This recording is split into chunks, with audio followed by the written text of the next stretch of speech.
করব সুবহানাল্লাহ। আল্লাহ রাব্বুল আলামিন বললেন, তিলকা হুদুদুল্লাহি ফালা তাকরাবুহা কাযালিকা ইউবাইয়িনুল্লাহু আয়াতিহি লিন-নাসি লাআল্লাহুম ইয়াত্তাকুন। এ হচ্ছে আল্লাহর সীমারেখা। আল্লাহ সীমারেখা দান করছেন কোরআন। আল্লাহর সীমারেখা দান করছেন কি? কোরআন।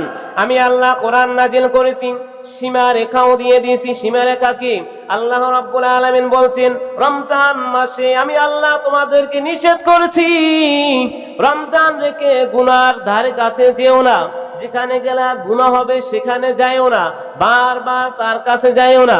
যদি বাংলাদেশে হুকুম দেয় সীমান্তের কাছে যাইও না, তারপর যদি যাও ভুলে সীমান্তের বাহিরে পা চলে যাইতে পারে। আর সীমান্তের বাহিরে পা চলে গেলে ভারতের লোকেরা তোমাকে গুলি করতে পারে। এই জন্য আল্লাহ রাব্বুল আলামিন বলছেন, আমি আল্লাহ জানাই দিলাম, গুনাহের কাছে যেও না, হারামের কাছে যেও না, মিথ্যা কথার কাছে যেও না, অপপ্রচার করো না, ব্যভিচার করো না। এক কথা, আমি আল্লাহর হুকুমের বাইরে যাও না। আমি আল্লাহর হুকুমের বাইরে যদি যাও গুনার মধ্যে পা স্লিপ খেয়ে পড়ে যাইতে পারো। আর গতি গুনার মধ্যে যদি তুমি পড়ে যাও, তোমার জন্য জাহান্নাম ছাড়া আর কোনো উপায় হবে না। জোরে বলুন নাউজুবিল্লাহ। আল্লাহ রাব্বুল আলামিন আয়াতের মাধ্যমে বুঝাইলো এটা, যে যেখানে গেলে গুনাহ হবে তুমি সেখানে বারবার যাও না, সেখানে বারবার যাও না। আর ওইখানে এটাও বলে দিয়েছেন যে ওখানে বারবার যায় কারা? ওখানে বারবার যায় ওরা যারা অজ্ঞ, যারা মূর্খ, যারা কোরআন মানে না, যারা হাদিস মানে না, যারা কোরআনের কথা বিশ্বাস করে না, যারা হাদিসের কথা বিশ্বাস করে না, বারবার বারবার ঘুরে ফিরে ওই হারামের কাজে পা বাড়ায়। জোরে বলুন নাউজুবিল্লাহ। তারপরে যখনই নিষিদ্ধ করা হয়, তখনই ওইখানে আবার রিটার্ন যায়, তখনই তার বিপদ হয়। বিপদ আসলে তখন আমি আল্লাহকে ডাকা শুরু করে। কথা বলেন ঠিক কিনা? এক শ্বাসে 100 বার বলে আল্লাহ বাঁচাও, আল্লাহ বাঁচাও, আল্লাহ বাঁচাও। কিন্তু আমি যখন তাকে হুকুম করি, যখন আমি তাকে ডাকি, যখন আমি তাকে নির্দেশনা দিই, তখন আমার কথা মানতে চায় না। যখনই বান্দার বিপদ আসে তখনই আমাকে ডাকা শুরু করে দেয়। তারপরও আমি আল্লাহ তাকে নৈরাশ করি না।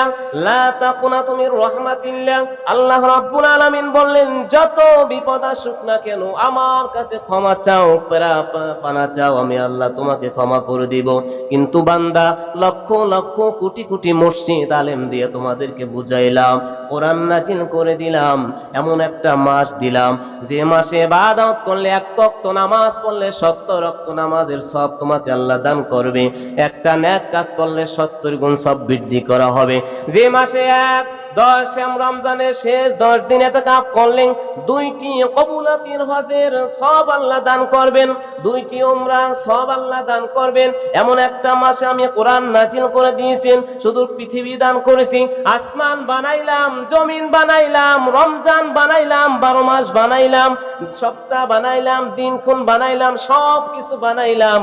আমি আল্লাহ যদি কোরআন নাজিল করে না দিই, কেমনে চলবা, কেমনে খাইবা, কেমনে হাঁটবা, কেমনে জীবন যাপন করবা, কেমনে সামাজিক জীবন গড়বা, রাষ্ট্রীয় জীবন গড়বা, কেমনে অর্থনৈতিক জীবন গড়বা, কেমনে ছেলে মেয়েদেরকে চালাবা, কেমনে সাংসারিক জীবন চালাইবা, আমি আল্লাহ সেই জন্য তোমাদেরকে এমন একটা কোরআন নাজিল করে দিয়েছি যার জন্য সব আছে পৃথিবীতে।